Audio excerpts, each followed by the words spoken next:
Hello everyone. তো কেমন আছেন সবাই?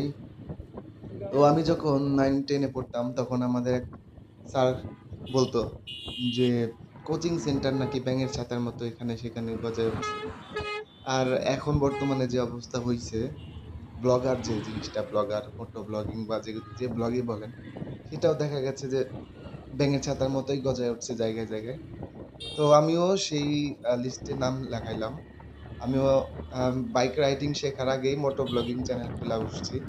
তো এখানে আমি টুকটাক আমার যে রাইডিং যে মোমেন্ট গুলা ওগুলা ক্যামেরা বন্দি কইরা ছাইড়া দেওয়ার জন্য একটা পেজ খুললাম। তো আমি এখন যাচ্ছি হচ্ছে পাম্পে তেল ভরার জন্য বাইকে। তো ভাবলাম যে সাথে ক্যামেরার একটা আছে ওইটা আমি ভিডিও করি আরকি। তো আমিও ব্লগিং শুরু কইরা দিছি।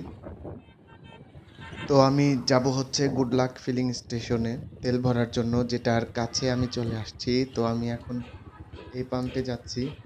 সামান্য কিছু তেল ভরে আমি সামনে আরেকটু রাইড করতে যাব। রাইড করে সেই যে রাইডিং যে ভিজুয়ালস গুলা সেটা আমি ক্যামেরা বন্দি করে এখন আমার চ্যানেলে ছেড়ে দিব। তো এই ছিল হচ্ছে আমার ব্লগের যে মূল বিষয়বস্তু সেটা। তো আমি আগে তেল ভরে নিই কিছু।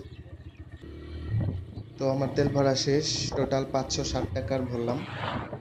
তো আমি শুনছি যে যদি এলোমেলো ব্যালেন্সে তেল ভরা হয় তাহলে নাকি তেলের ব্যালেন্সটা ঠিক থাকে। যেমন ৫১০, ৫১৫ অনেকে ৪৯৯, ৯৯৯ এরকম। তো আমিও সেই থিওরি কাজে লাগিয়ে ওরকম ভাবেই ঘুরি। তো আমি এখন একটু সামনে যাচ্ছি। ১ কিলো ১.৫ কিলোমিটার যাবো। জাস্ট জাস্ট ভিডিও করার জন্য নাথিং এলস।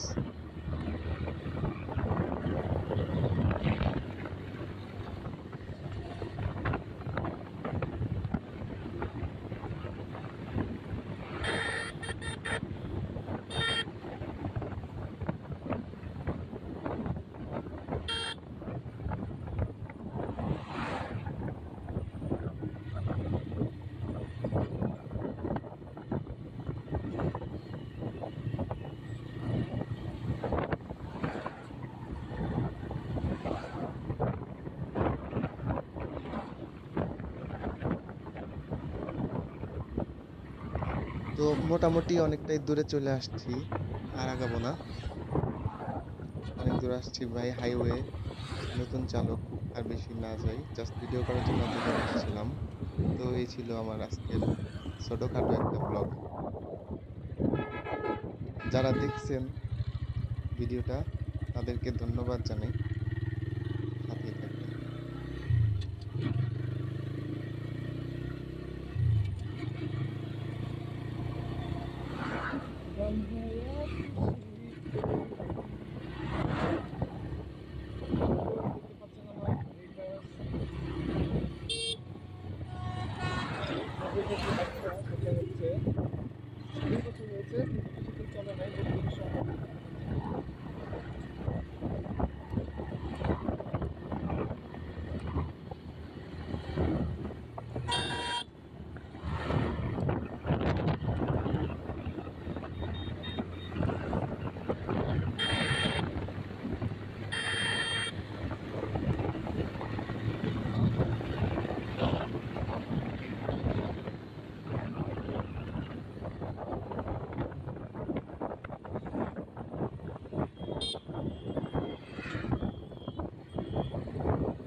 তো আমার বাইকে ছোট একটা কাজ আছে। তো এখানে টিভিএস এর সার্ভিস সেন্টার। এখানে একটু যাই। কাজটা সেরে তারপরে বাসায় যাব। ভিউয়ার্স ভালো থাকবেন সবাই।